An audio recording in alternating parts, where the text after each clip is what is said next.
Boker Tov, Hashem Hashem Naaseh Ve'Natzliach. Nous sommes aujourd'hui le jeudi 14 du mois de décembre et le 2 du mois de Tevet. Shiur Be'ezrat Hashem Yitbarach, acheté ce matin par Muriel Cohen, que Dieu la bénisse sur tous ses chemins, elle et toute sa famille, pour l'élévation de l'âme de son mari, Moïse Moshe Ben Shimon, Zichrono Livracha Ruach Hashem Tenachenu Began Eden Elyon, Vechlo Ashorvim Imo, Bichlal Arachamim Veselochot Vechen, Yerasano Amen, Tiedishmantot Torah Chaim. Et avec lui, tous les métés Israël, Kol HaChaim Shinaflou, Bakrav Ruach Hashem Tenachenam Began Eden Elyon, une grande protection Bezrat Hashem pour Kol Chayale Israël, Bechol Atar Kol Yehudi Ba'asher Usham, tous les Juifs partout où vous trouvez, que Dieu vous protège, vous bénisse, et qu'on ait une grande Geoula Meira, et que Dieu ramène tous nos Chatoufim, c'est-à-dire nos otages, à la maison le plus vite possible, en l'honneur de la 8e ce soir bougie, ou aujourd'hui même, mamage dans les meilleures conditions du monde, et que le shalom revienne dans tous les foyers d'Israël. À ce propos, nous allons étudier un mahamar génial, que je conseille vivement à tout le monde d'écouter, de partager. J'ai pas encore lu, mais je vois plus ou moins le kivoun qu'il veut prendre sur cette paracha de la semaine, pour laquelle la paracha de Miketz tombe toujours avec Hanouka. Il y a toujours un rapport avec Miketz et Hanouka. Cette année, étant donné qu'il y a 2 mois de Hadar, donc ça a un petit peu bougé les choses. C'est tombé plutôt dans Vayeshev où il est tombé sur Miketz. Mais 90%, Miketz tombe avec Hanouka. Et il y a beaucoup de rapports entre l'un et l'autre. Le fait que Yosef sorte de l'ombre de la prison pour devenir au vice-roi d'Égypte sous les projecteurs, donc de l'obscurité à la lumière, pour dire que le désespoir n'existe pas. Mais n'oublions pas un deuxième point que la fête de Hanouka nous rapporte, c'est Ish ou Beto, l'homme et sa maison. J'ai fait un shiur que je vous conseille vivement de regarder sur ce domaine, sur ce sujet-là, à propos du fait de pourquoi, si c'est Pirsouménissa, on allume de la maison, quelle était la stratégie des Grecs de pénétrer les maisons juives et de déstabiliser la maison. Comme vous le savez, s'il n'y a pas de Shlom Bayit, il n'y a pas de judaïsme. Quand ça ne va pas à la maison, automatiquement, ça ne va pas dans la vie de façon générale. Le Shlom Bayit est la racine, la base de toute la réunion de toutes les mitzvot de la Torah dans le cœur comme dans notre relation. Et c'est pour ça que les Grecs ont voulu déstabiliser le domaine de la famille. Une fille qui se mariait, le soir même, elle allait chez l'Agmon, le gouverneur de la région, et elle faisait le décuissage malheureusement là-bas, pour vraiment donner de la touma, de l'impureté au sein des familles. Yosef se trouve en Égypte, dans un des pays les plus débauchés de l'histoire, où la culture est basée justement sur cette débauche. Comme on le voit avec la femme de Poutiféra, qui insiste pour aller avec un autre homme, et ainsi de suite.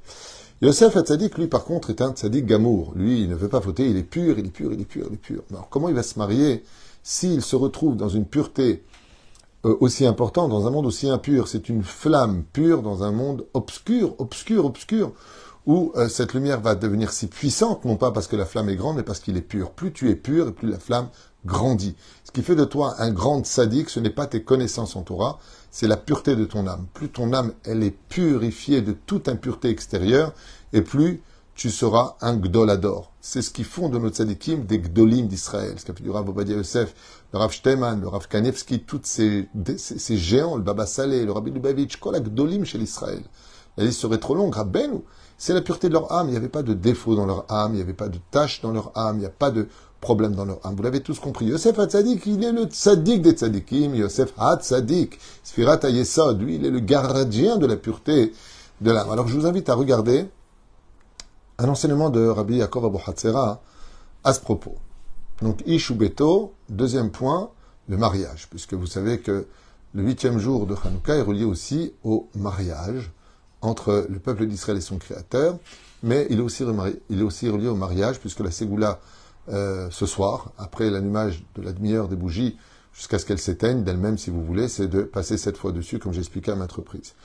Il y a marqué Baïkra Paro Shem Yosef Safnat Slechapaneach, donc il lui a changé son nom en l'appelant celui qui dévoile les choses cachées.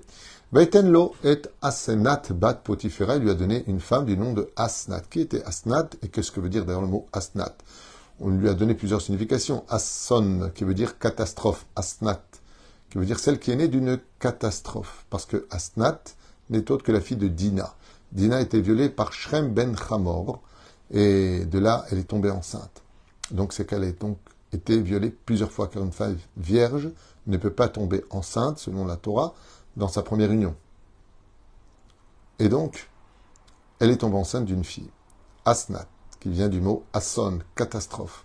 On m'a d'ailleurs posé une question à propos de cette jeune fille de 12-13 ans qui est revenue des otages et qui a été violée et reviolée, elle est revenue enceinte. Elle est venue enceinte, et on m'a posé la question, est-ce que dans ce cas-là, on a le droit d'avorter? J'ai appelé, j'ai dit, Mamashlo, regardez, qui est sorti de ce viol malgré tout de Shrem Ben Hamor avec Dina, est sortie une femme exceptionnellement exceptionnelle. Exceptionnelle. Et vous allez voir ce que dit Rabbi Yaakov Bohatzera. Il dit comme ça. Ten Asnat, première signification, Asson, aussi Sné. Sné parce qu'elle était haïe, il y en a qui disent qu'elle était comme un buisson. Bat Potiphera, fille de Potiphera, Cohen, On, le Isha. Et donc, il lui a donné la fille adoptive de son maître, qui était Potiphera à l'époque. Rabbi Yaakov Bohatzera Zecher Tzadik Vekadosh Bracha explique. Asenat loïta bito shel Potiphera, elle n'était pas la fille biologique de Potiphera, et la abat shel Dina. Aïta v'noldala leachar shenasa otam Shrem ben Hamor. Et elle était fille de Shrem ben Hamor qui avait violé donc Dina. Vashvatim idbaishuba.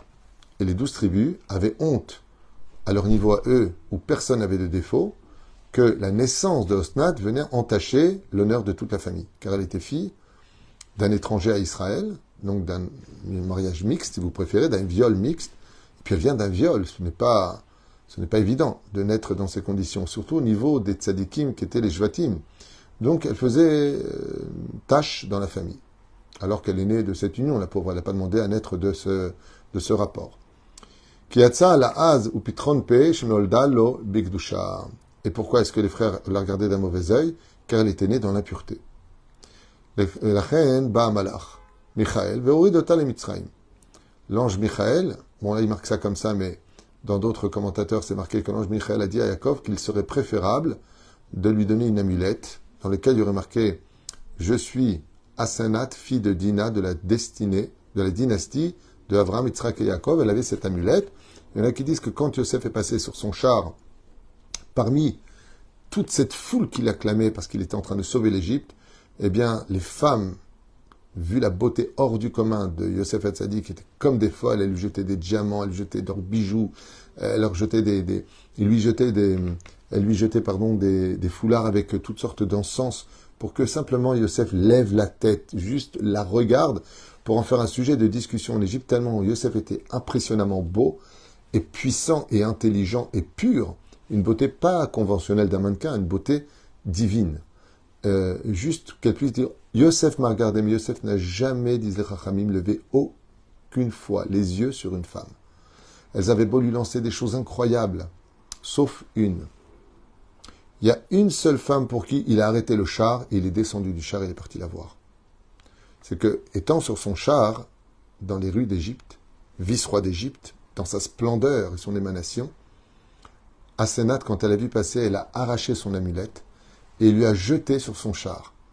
Yosef a pris cette amulette, il a regardé et il a vu « Je suis Osnat, fille de Dina », donc sa nièce, de la dynastie de Avraham, Yitzhak et Yaakov. Il a arrêté son char, il est parti la voir et il a demandé qui elle était vraiment, qu'est-ce qui s'est passé. Elle était tellement pudique, quand il était 1 an chez Potiphera, il l'avait pas remarqué. Tellement elle était pudique, Asnat, sadika. Et donc, Pharaon ayant vu que Yosef ne la voulait que pour épouse, il lui a offert sur un plateau en or. Regardez ce que dit Rabbi Yaakov Bohatzera, Mamash Ma'anien.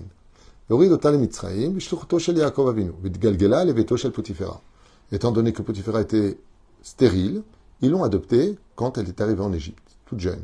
Et Sham Gadla, Kebat, Meumetzet. Et elle grandit chez Potiphera comme une fille adoptive. Chez Hatza Yosef Mibor Mebet Asoar, quand Yosef est sorti de la prison, Natan Akadosh Baruch Hu Belef Paro Le'asiet Yosef Im Osnat. Dieu a mis dans le cœur de Pharaon d'offrir ce cadeau en reconnaissance pour Yosef, Osnat. Ve'yaita Tzadika Gdola.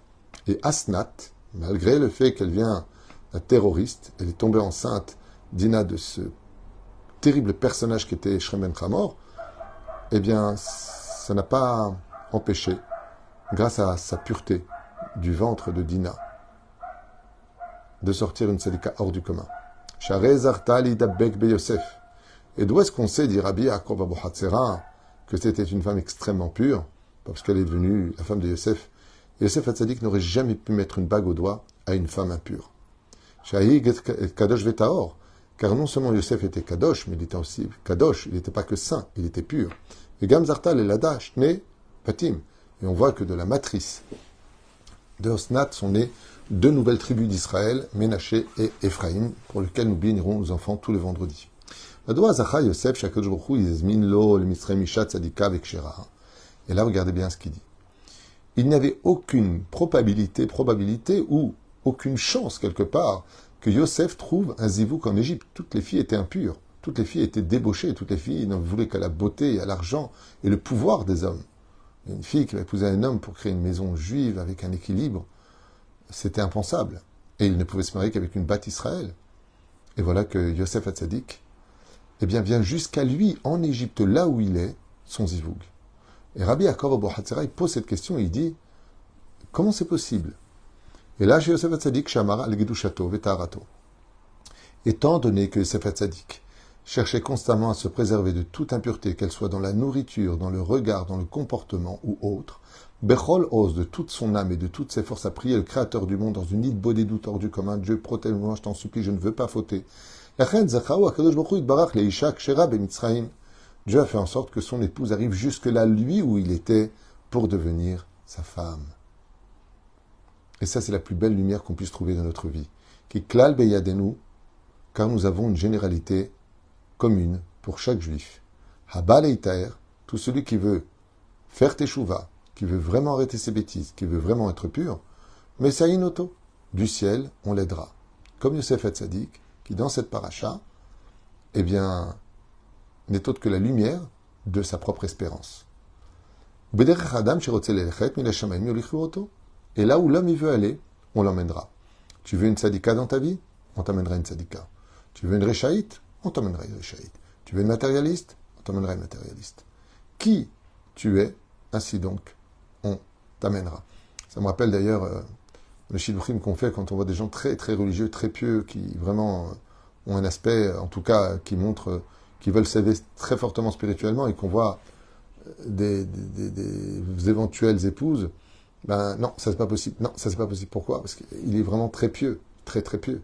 Donc il faut une épouse qui soit aussi très très pieuse. Sinon ça va faire un déséquilibre au niveau de la relation. Et maintenant on va raconter une histoire.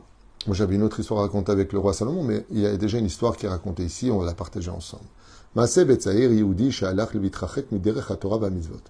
L'histoire d'un homme qui un jour, malheureusement, un juif, est tombé à cause de son Yetzer Hara et de la beauté du monde extérieur, et puis a quitté le chemin de la Torah.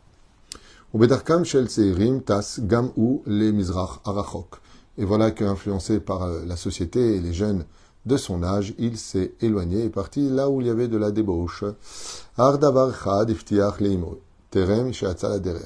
Mais avant de partir vers les chemins obscurs de la vie, qui l'éloignerait de rester juif et pur, il avait promis une chose à sa mère.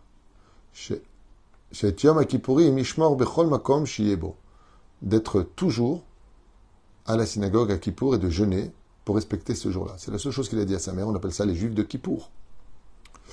Et voici qu'il est arrivé, il est arrivé jusqu'en Inde. Là-bas, malheureusement, il y a beaucoup de gens qui se font tatouer, malheureusement, qui fument, Shabbat, à la poubelle, à cache-route. Pas vraiment rendez-vous, malheureusement. Bon, il y a des Lubavitch à droite et à gauche, il y a des Chabad, mais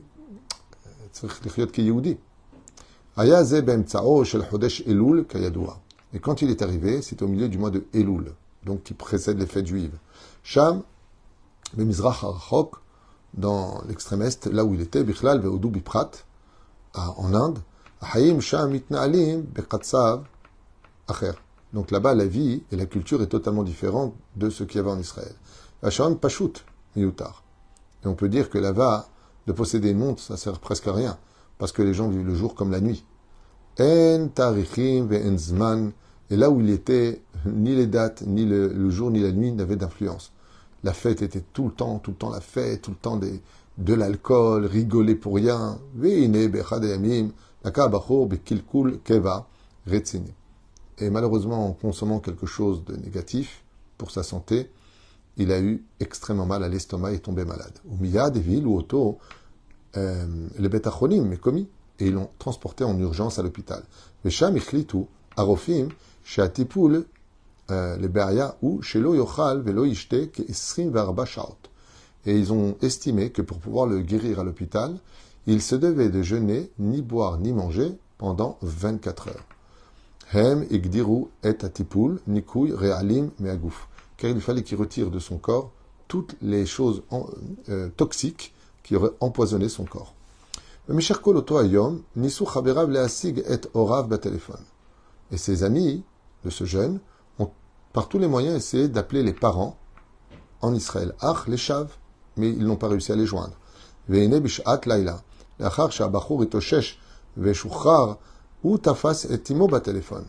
voilà qu'après les 24 heures passées, à la nuit arrivée, il prit lui-même le téléphone, allant un peu mieux, et a appelé sa maman. Et